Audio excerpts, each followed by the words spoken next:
மாலை முரசு டிவி நேயர்களுக்கு அன்பான கலை வணக்கம். இன்றைக்கு ஆகஸ்ட் 14 ஆடி மாதத்தினுடைய 29ஆம் தேதி வெள்ளிக்கிழமை. வளர்பிறை த்விதியை திதி பூர நட்சத்திரம். ஆடி மாதத்தில் வரக்கூடிய 2வது பூர நட்சத்திரம் இன்றைக்கு. அதனால் இன்றைக்கு ஆடிப்பூர நன்னாள். பொதுவாக நம்முடைய பிறந்த நாள் கொண்டாடணும் அப்படின்னு சொன்னாலும் கூட தேதிப்படி கொண்டாடுறவங்கள விட்டுருங்க. அது என்ன தேதியோ அன்றைக்கி ஃபாலோ பண்ணிப்பீங்க. அதில் நம்முடைய சாஸ்திரத்தின்படி நம்ம பிறந்த நாள்னு சொன்னால் ஒவ்வொருத்தருக்கும் ஒரு ஜென்ம நட்சத்திரம் இருக்கும் இல்லையா? கோயிலுக்கு போய் அர்ச்சனை பண்ணோம் இல்லையா? அதை சொல்லி அந்த நட்சத்திரம் நம்ம பிறந்த தமிழ் மாதத்தில் வரக்கூடிய நாளை பிறந்த நாளாக கொண்டாடணும். அது இந்த மாதிரி 2 முறை வந்துருச்சுன்னு வச்சுக்கோங்களேன். ஒரு தமிழ் மாதத்தில் இப்போ பூரம் 2வது முறை வருது இல்லையா? அப்போ 2வதாக வரக்கூடியதை கொண்டாடணும் அப்படின்னு சொல்லியிருக்கு. அந்த அடிப்படையில் ஆண்டாள் தாயாருடைய அந்த பூர நட்சத்திரம் 2வது முறையாக வருகிறது இந்த ஆடி மாதத்தில். அப்போ இதை தான் நம்ம எடுத்துக்கணும். ஆடிப்பூரம்னு சொல்லக்கூடியது. இந்த ஆடிப்பூரம் ஆடி மாதத்தினுடைய வெள்ளிக்கிழமை அன்றைக்கு வருது. அதனால் ரொம்ப விசேஷமான வழிபாடு செய்யக்கூடிய நாள். எல்லோருக்கும் அந்த அம்பாளுடைய அனுகிரகத்தினால இந்த சௌபாகியம் அப்படின்னு சொல்லக்கூடிய விஷயம் கிடைக்கட்டும். இன்றைக்கான ராசி பலன்களை பார்ப்போம். மேஷராசி அன்பர்களே, இன்றைய நாள் நிறுத்தி நிதானமாக யோசனை பண்ணி ஒவ்வொரு விஷயத்தையும் முடிவெடுக்க வேண்டிய நாளாக இருக்கும். வழக்கமான பணிகள் நம்ம படிப்போம், வேலை பார்ப்போம், ஒவ்வொருத்தரும் அவங்களுடைய அலுவலகத்துக்கு போகிறது, வியாபார ஸ்தலத்துக்கு போகிறது அப்படின்னு ஆல்ரெடி டிசைட் பண்ண வேலைகளை பண்ணிகிட்ருப்போம். அதெல்லாம் ஓகே தான்.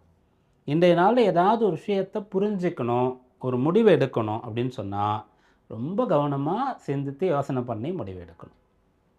5ஆம் இடம் அறிவு ஸ்தானம் நம்ம சொல்லுவோம், எப்பயுமே புத்தி ஸ்தானம்னு சொல்லுவோம். அந்த இடத்துல சந்திரன் இருக்கார். இருக்கக்கூடியவர் சுக்கிரன் காலில் இருக்கார், அதாவது பூர நட்சத்திரம். அந்த சுக்கிரன் 6ஆம் பாவத்தில் நீச்சம், சந்திரனோட கேது சேர்ந்துருக்கார். அதனால் இன்றைக்கு அவசரப்படாமல் நிறைய டைம் எடுத்துக்கிட்டு ஒரு கல்யாணத்துக்காக ஒரு பொண்ணு ஃபிக்ஸ் பண்ணணும். இதுதான் நம்ம வீட்டு மருமக, இந்த பையனுக்கு தான் நம்ம பொண்ணை கொடுக்குறோம் அப்படின்னா, ஒரு சொத்து இதான் நம்ம வாங்க போகிறோம், இங்கே தான் போய் அடுத்து நம்ம வசிக்க போகிறோம் அப்படின்னு சொல்கிறது, இந்த பிஸ்னஸ் தான் ஸ்டார்ட் பண்ண போகிறோம் அப்படின்றது, தங்கம் வைரம் நகைகள் வாங்கிறது, அது பல லட்சங்கள் கொடுத்து நம்ம ஒரு ஆபரணத்தை எடுக்கிறோம் இல்லையா? அதை டிசைட் பண்ணும்போதெல்லாம் இன்றைக்கு ரொம்ப பார்த்து கவனமாக செய்ய வேண்டியது நல்லது. ரிஷபராசி அன்பர்களே, இன்றைக்கு கடமைகளை திருப்திகரமாக செய்யக்கூடிய நாள்னு சொல்லலாம். முழுக்க முழுக்க இன்றைய நாள் உங்களுக்கு வேலை பார்க்கக்கூடிய நாள். வேலை, படிப்பு. படிக்கிறவங்களுக்கு படிப்பு தான், அதை தவிர வேறு எந்த விஷயமே இல்லைன்னு சொல்லுவாங்க. அதாவது சின்ன குழந்தைகளுக்கு, ஸ்கூல் போகிறவங்களுக்கு இப்போ அவங்களுக்கும் கூட கற்றுக்கணும், எக்ஸ்ட்ரா கரிக்குலர், இதை கற்றுக்கணும், அதை கற்றுக்கணும், அந்த கோச்சிங் போகணும், இதை இப்போலேருந்தே ப்ராக்டிஸ் பண்ணணும், நிறைய இருக்குது. ஆனால் எல்லாமே படிப்பு தான், கற்றுக்கிறது தான். அதை தாண்டி அடுத்து இன்னொரு வேலைன்னு வந்துட்டாலே அதில் மூழ்கி இருக்கணும். அந்த வேலை நேரம் முடிஞ்சிட்ட பிறகு ஓய்வுன்னு வருது இல்லையா? அப்போ தான் நிறைய பேருக்கு வாக்குவாதங்கள், சண்டை சச்சரவுகள், தப்பான பழக்கங்கள், தேவையற்ற செலவுகள், நஷ்டங்கள் இதெல்லாம் வரும். வேலை பார்த்துட்டு இருக்கும்போது யாருக்கும் பிரச்சனையே வராது, படிச்சுட்டு இருக்கும்போது யாருக்கும் பிரச்சனை வராது, ஸ்கூலில் வராது, காலேஜில் வராது, ஆஃபீஸில் வராது. அந்த வேலை நேரம் முடிஞ்ச பிறகு தான் ஏதோ ஒன்று சும்மா இருக்காமல் நம்ம யோசிச்சு ஏதோ ஒன்று பண்ணணும். அந்த மாதிரி இன்றைக்கு ஓய்வு நேரம் இருக்கக்கூடாது. 4ஆம் இடம் சுகஸ்தானம். அது உங்களுக்கு வலிமை குறைவாக இருக்குது, பாதகம் பண்ணுற மாதிரி இருக்குன்னு வச்சுக்கோங்களேன். ராசிநாதன் வலிமை குறைவாக இருக்கார். அதனால் இன்றைக்கான நீங்கள் எவ்வளோக்கு எவ்வளோ ஆக்கப்பூர்வமான செயல்களில் ஈடுபடுறீங்களோ அவ்வளோ சிறந்த பலன். மிதுன ராசி அன்பர்களே, இன்றைய நாளில் உங்களுக்கு வீர தீர சாகசங்கள் புரியக்கூடிய அளவிற்கு, மிக முக்கியமான செயல்களை செய்யக்கூடிய அளவிற்கு வல்லமை, சக்தி இருக்கிறது. எதனால் அப்படின்னு கேட்கும்போது, அசுபஸ்தானங்கள் சுபஸ்தானங்கள்னு இருக்குது. இதில் அசுபஸ்தானங்களில் அசுப கிரகங்கள் இருந்தால் சிறப்பு. அந்த அடிப்படையில் 3ல் கேதுவோடு சந்திரன், அவர் சுக்கிரன் சார். அதனால் இன்றைய நாளில் ஒரு விளையாட்டு போட்டியில் நீங்கள் கலந்துக்கிறவங்களில் மிதுன ராசியில் ஒருத்தர் இருக்கீங்கன்னா நீங்கள் வெற்றி பெறுவதற்கு பிரகாசமான வாய்ப்பு இருக்குது.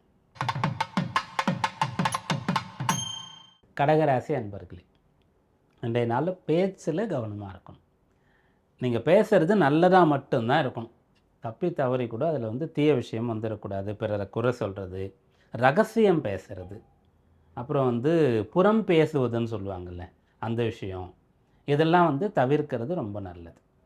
அதாவது ராசிநாதனும் 2ஆம் அதிபதியும் பரிவர்த்தனை பண்ணக்கூடிய சமயத்தில் நீங்கள் இப்போ சொல்லுவாங்களே ரொம்ப பெருசாக 2 நாடுகள் போர் புரிந்து கொண்டு இருக்கிறது, அப்போ பேச்சுவார்த்தைக்கு இப்போ ஃபிக்ஸ் பண்ணியிருக்காங்கன்ட்டு, இதை போல் நாளில் பேசினா அந்த போரையே கூட நிறுத்திடலாம். அவங்க வந்து நட்புக்கு நாடுகளாக கூட மாறிடலாம். அந்த அளவிற்கு அது வந்து பலன் கொடுக்கும்.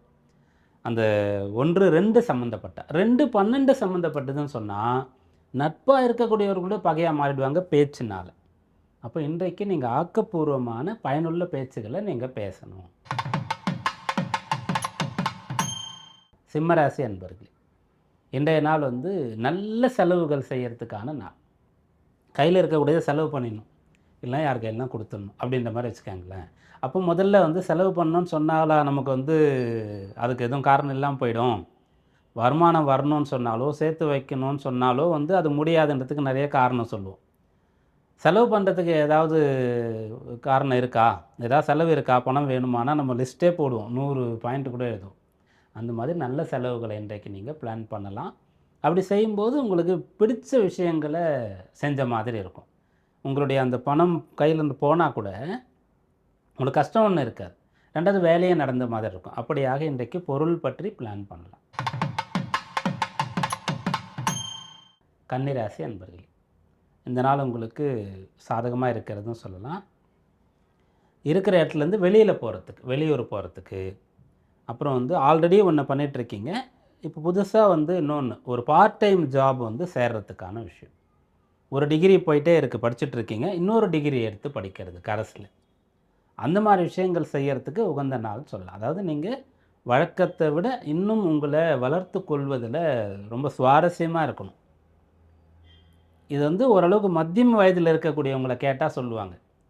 நீங்கள் வந்து ஏதாவது மிஸ் பண்ணிட்டேன்னு நினைக்கிறீங்களா? ஏதாவது செஞ்சுருந்தா இன்னும் நல்லா இருப்பேன்னு நினைக்கிறீங்கன்னா, உடனே அவங்க வந்து அப்படியே எடுத்து சொல்ல ஆரம்பிச்சிடுவாங்க. நான் ஸ்கூல் படிக்கும்போது இன்னும் நல்லா படிச்சிருக்கலாம், காலேஜில் இன்னும் நல்லா படிச்சிருக்கலாம், யூஜியோடு முடிச்சிட்டேன், பிஜி பண்ணியிருக்கலாம், இதை கற்றுட்டு இருந்தால் இன்றைக்கெலாம் நான் இப்படியே இருந்திருப்பேன், இப்போ இருக்கிறத விட 4 மடங்கு இருப்பேன் அப்படின்ற மாதிரி சொல்லுவாங்க. அந்த அருமை வந்து அப்போ தெரியும். அப்படியாக இன்றைய நாளில் நீங்கள் செய்யக்கூடியது எதிர்காலத்தில் இப்போது செஞ்சது அவ்வளோ நல்லதுன்னு யோசிக்கிற மாதிரி இருக்கும். துளாராசி அன்பர்களே, இந்த நாள் உங்களுடைய உத்தியோக ரீதியான விஷயங்கள் சாதகமாக இருக்குது. வேலை பார்க்குற இடத்துல நல்ல பெயர் கிடைக்கும்னு சொல்லலாம். ஏன்னா நீங்கள் உங்கள் வேலையா மற்றவங்க வேலையா, அதை செய்யணுமா, செஞ்சால் பலன் இருக்கா அப்படின்லாம் எதுவுமே பார்க்காம, செஞ்ச வேலைக்கே சேலரி போட்டாங்களா இல்லையான்னு கூட பார்க்காம, நீங்கள் வந்து ஒரு கடமை உணர்ச்சியோடு இருந்து வேலை பார்க்க போகிறீங்க. அதனால் பலன் கிடைக்கும். ஏன்னா 10ஆம் இடம் வலுத்து இருக்குது, அங்கே சூரியன் இருக்கார், சூரியனோட குரு சேர்ந்துருக்கார். அப்போது அது வந்து நம்முடைய வேலைன்ற மாதிரி ஆகிடும். நம்ம குடும்பத்துக்காக பிள்ளைகளுக்காக எப்படி நம்ம ஒன்று செய்கிறோமோ, அப்போ வேலை பார்க்குறதுல அந்த மாதிரியான எண்ணம் வந்துடும். அப்படி வந்து நீங்கள் வேலை பார்ப்பீங்க, நல்ல பெயர் உங்களுக்கு கிடைக்கும். விருச்சிக ராசி அன்பர்களே, இன்றைய நாள் உங்களுக்கு மனசில் ஏதாவது ஆதங்கம், ஏதாவது குறை இருந்தால் அது வந்து சரியாகும். எந்த வகையிலனா, பேரண்ட்ஸ் பெற்றோர் சம்மந்தமாக நம்ம அம்மா அப்பாவுக்கு வந்து நம்ம இதை போல் செஞ்சுருக்கலாமோ, அப்படி செஞ்சுருக்கலாமோ, செய்யாமல் விட்டுட்டோமோன்ற ஒரு குறை வந்து நிறைய பேருக்கு இருக்கும். அவங்களுக்கு வயசாகிட்ட பிறகு சில இடங்களுக்கு கூட்டிகிட்டு போக முடியாது அவங்களால. ஒரு சில பேருக்கு துர்லபமாக அவங்க இல்லாமல் போயிட்ட பிறகு அவங்க அதெல்லாம் ஆசைப்பட்டாங்களே, அப்படிலாம் அவங்க கூட கொஞ்சம் டைம் ஸ்பெண்ட் பண்ணலையே, உட்காந்து பேசலையேன்னு இருக்கும் இல்லையா? அந்த மாதிரி உங்களுக்கு இப்போது அம்மா அப்பாவுக்கு என்ன செய்யணும்னு நினைக்கிறீங்களோ அதை செய்ய முடியும். அவங்க இருக்கும்போது செய்து பார்த்து சந்தோஷப்படும். அதெல்லாம் வந்து நீங்கள் இருக்கிற வரைக்கும் உங்களுக்கு அந்த மெமரிஸ் அந்த அப்படியே இருக்கும் மனசில். அப்படியாக அம்மா அப்பாவுக்கு பிடிச்ச விஷயங்கள், ஏன்னா அந்த 10ஆம் பாவம் அப்படின்னு சொல்கிற ஒன்று, 9ஆம் பாவம்னு சொல்லக்கூடிய விஷயம், இதெல்லாம் அனுகூலமாக இருக்கிறதுனால அம்மா அப்பாவுக்கு பிடிச்ச விஷயங்களை உங்களால் செய்ய முடியும். தனுர் ராசி அன்பர்கள், இன்றைய நாள் உங்களுக்கு அனுகூலமான நாளாக இருக்கிறது. நீங்கள் ஏதாவது ஒரு நம்பிக்கை இழந்திருக்கீங்கன்னு வச்சுக்கோங்களேன், இதன் பிறகு நம்ம சஸ்டெயின் பண்ணுறதுன்றது கஷ்டம், நிறைய அரியர்ஸ் வச்சுட்டோம், இதெல்லாம் கம்ப்ளீட் பண்ணி நம்மளால் வந்து இந்த டிகிரி முடிக்கவே முடியாதுன்னு நினச்சிருந்தீங்கன்னா அதை முடிக்கிறதுக்கான வாய்ப்பு தெரிஞ்சிடும். பிஸ்னஸில் நிறைய லாஸ் ஆகிட்டு இதெல்லாம் சரி பண்ணவே முடியாது, நம்ம காலத்துக்கும் கடன்காரனாக தான் இருக்க போகிறோம், அல்லது வந்து அதன் பிறகு பிஸ்னஸே செய்ய முடியாதுன்னு நினச்சிட்டு இருந்தீங்கன்னா அதிலிருந்து மீண்டு வரத்துக்கான ஒரு வாய்ப்பு இருக்குது அப்படின்னு உங்களுக்கு அது வந்து தெரியப்படுத்தும். கிரகங்கள் வந்து தெரியப்படுத்தும், மனிதர்கள் மூலமாக, ஏதோ ஒரு ஐடியா மூலமாக உங்களுக்கு வந்து தெரியப்படுத்தும். அதனால் யாரெல்லாம் வந்து அந்த விளிம்பில் நம்பிக்கையற்று போயிருக்கீங்களோ, தோல்வியில் இருக்கிறீங்களோ, அர்த்தாஷ்டம சனின்னு சொல்லுவோம். அஷ்டமத்தில் குரு இருக்கான்னு சொல்லுவோம். அப்போ தசாபக்தியும் கை கொடுக்கலன்னு வச்சுக்கோங்களேன், அப்போ நிறைய அடிபடுறது, தோல்வி அடையிறதுன்ற மாதிரி ஒரு காலம் தனுர் ராசி அன்பர்களுக்கு இப்போ இருக்குது. அப்படி இருக்கக்கூடியவர்கள் கூட இன்றைக்கு அதுலேருந்து மீண்டு வருவதற்கு ஒரு வாய்ப்பு இருக்குது. மகர ராசி அன்பர்களே, சந்திராஷ்டம தினமாக இருக்கிறது. 8ல் சந்திரன், அவர் வந்து சுக்கிரன் சாரம், சுக்கிரன் நீச்சம், 8ல் சந்திரன் கேதுவோட. அப்போ இன்றைய நாள் மற்றவங்க விஷயத்தில் தலையிடக்கூடாது. அதே மாதிரி கல்யாணமானவங்க வந்து குடும்பத்தில் தங்களுக்குள்ள பிரச்சனை வருவதற்கு இடம் தரக்கூடாது. பெரிய ரிஸ்கியான விஷயங்களை வந்து இன்றைக்கு அப்ரோச் பண்ணக்கூடாது, செய்யக்கூடாது. இந்த விஷயங்களை தவிர்த்துட்டா போதுமானது. இன்றைய நாளின் பணிகளை செவ்வனே செய்ய முடியும். வழக்கத்தை விட அதிகமாக உழைக்க முடியும், பாடுபட முடியும். அதனுடைய பலன் கிடைக்கும்.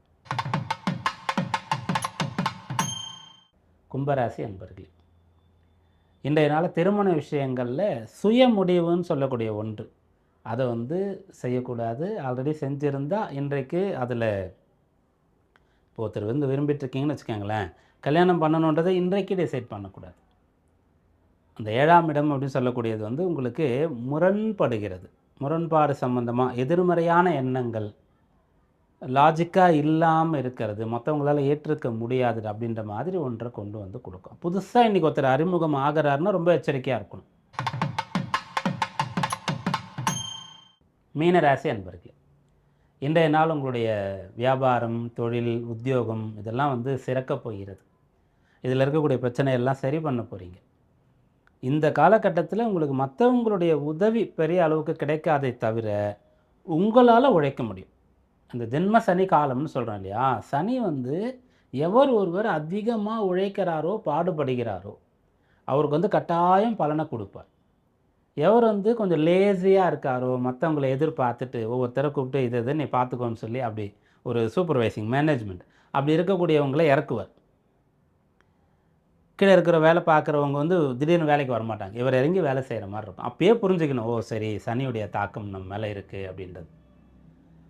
அப்படியாக இன்றைய நாள் நீங்கள் என்ன பண்ணுறீங்கன்னு சொன்னால், இந்த நிலைக்கு ஏற்றவாறு பிளான் பண்ணிக்கிட்டு உங்களால் எவ்வளோ முடியுமோ அவ்வளோ இன்றைய நாளில் வேலைகளை பார்க்கும்போது, படிக்கும்போது டைமை யூஸ் பண்ணிக்கிறீங்க, அவ்வளோதான். பண்ணிக்கிட்டிங்கன்னா பலன். இன்றைக்கு ஆடிப்பூரம், ஆடி வெள்ளிக்கிழமை, அதோடு சேர்ந்து சந்திர தரிசனம்ன்ற விசேஷமான ஒரு யோகம் இருக்கிறது. சந்திர தரிசனம் அப்படின்னு சொன்னால் அது வந்து இந்த பிறை பார்க்குறது, 3ஆம் பிறை பார்க்குறது அப்படின்ற மாதிரி. முன்னெல்லாம் இது வந்து வீட்டில் பாட்டி தாத்தா இருப்பாங்க, அந்த பேர குழந்தைகள்லாம் கூப்பிட்டு இன்றைக்கி பார்க்கணும், பார்த்துக்கோ, கும்பிட்டுக்கோ அப்படின்னு சொல்லுவாங்க. எதனாலன்னா அதுக்கு கதையெல்லாம் சொல்லுவாங்க, கோயிலுக்கு கூப்பிட்டு போவாங்க அப்படின்ற மாதிரி இருக்கும். இப்போது அப்படி வயசானவங்க இருந்தால் கூட அவங்களுக்கும் இப்போ கமிட்மெண்ட், ரிட்டையர்மெண்ட்டுக்கு அப்புறம் கூட என்ன வேலை பார்க்குறதுன்னு வேலை சர்வீஸில் இருக்கும்போதே இப்போ ஜாதகம் பார்க்கும்போது கேட்குறாங்க. இல்லை நான் செல்ஃப் எம்ப்ளாய்மெண்ட் எதாவது வருமா, பிஸ்னஸ் ஸ்டார்ட் பண்ணட்டுமா அப்படின்ற மாதிரி தான் கேட்குறாங்க. அப்போ அவங்களும் பிஸியாக இருக்கிறாங்க. பேர குழந்தைங்களாம் இருந்தாலும் கூட வேறு இடத்துல இருக்கிற மாதிரியோ, இல்லை அவங்களும் பிஸியாக படிப்பு முடிச்சுட்டு வேறு ஏதாவது கற்றுக்கணுன்ற மாதிரி இருக்கிறனால நிறைய விஷயங்கள் அடுத்த சந்ததியினருக்கு நம்ம கடைபிடித்த விஷயங்கள் போகிறதில்ல. அதில் இந்த சந்திர தரிசனன்றது முக்கியமான ஒன்று. அது வந்து அந்த ஷார்ப்பாக இருக்கிறதுன்னு சொல்லுவாங்க, கற்பூர புத்தின்னு சொல்லுவோம் இல்லையா, அந்த விஷயத்த முதல்ல கொடுக்கும். அப்புறம் தேஜஸ், தெளிவு அப்படின்னு சொல்கிறோம் இல்லையா, முக வசீகரம்னு சொல்கிறது, அந்த விஷயத்த கொடுக்கும். நல்ல ஆரோக்கியத்தை கொடுக்கும். அப்படி ஒரு நாள் அந்த சந்திர தரிசனம் மாதந்தோறும் வரும். அது வெள்ளிக்கிழமையில், ஆடி வெள்ளிக்கிழமையில், அதோட ஆடிப்பூரம். அதனால் இன்றைக்கு ரொம்ப விசேஷம். அம்பாள் வழிபாடு அப்படின்னு சொன்னாலே அது வந்து நமக்கு சந்திர பிரீத்தியை கொடுக்கறது அப்படின்ற மாதிரி. ஒவ்வொரு கிரகத்திற்கு ஒவ்வொரு தெய்வத்தை வழிபடும். சந்திரன்னு சொன்னால் அம்பாள் வழிபாடு அப்படின்றது. அது வந்து இந்த நாளில் எல்லாம் கூடி வந்திருக்கிறது. இன்றைய நாளில் மாலை நேரத்தில் கோயிலுக்கு போகிறீங்கன்னு சொன்னால் மன மகிழ்ச்சியோடு இருக்கிறதுக்கான ஒரு வரத்தை வாங்கிட்டு வரலாம். மீண்டும் நாளை சந்திப்போம். நன்றி, வணக்கம்.